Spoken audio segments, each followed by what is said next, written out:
तुझसे मोहब्बत का इज़हार करता, बैरन एक बेगानी तेरे प्यार, तुझसे मोहब्बत का इज़हार करता, प्यार में पड़ गई मैं हो गई बेताश, कोई लड़का मुझे प्यार करता। दोस्तों आज फिर से हम अंजलि चौहान के नए परफॉर्मेंस को लेकर आ चुके हैं। इसने अपने डांस के दम पर लाखों लोगों के हौस उड़ाए और अब ये चलती ट्रेन में अपना परफॉर्मेंस दिखा चुकी है। जी दोस्तों, अंजलि जब ट्रेन से ट्रैवल कर रही थी तब इसने इस वीडियो को शूट करके इंस्टाग्राम पर अपलोड किया। तो सबसे पहले अंजलि के इस डांस को कंटिन्यू करते हैं।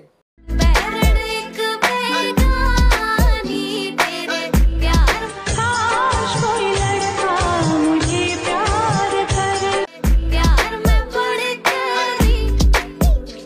सुने हिप अंजलि चौहान का ये डांस इन दिनों में जमकर वायरल हो रहा है। इसमें अंजलि का डांस और एक्सप्रेशन लाजवाब है। दोस्तों अंजलि ने जीरो से अपना सफर शुरू किया। आज ये सोशल मीडिया की वजह से एक सेलिब्रिटी बन चुकी है और इसकी जिंदगी पूरी तरह से बदल चुकी है। आपको अंजलि का ट्रेन में ट्रैवल करते समय का वीडियो कैसा लगा ये हमें कमेंट्स करके जरूर बताएं। अगर आप अंजलि चौहान के फैन हो तो हमारे इस वीडियो को लाइक कीजिए और इसी तरह लेटेस्ट अपडेट पाने के लिए हमारे चैनल को सब्सक्राइब जरूर करें। धन्यवाद।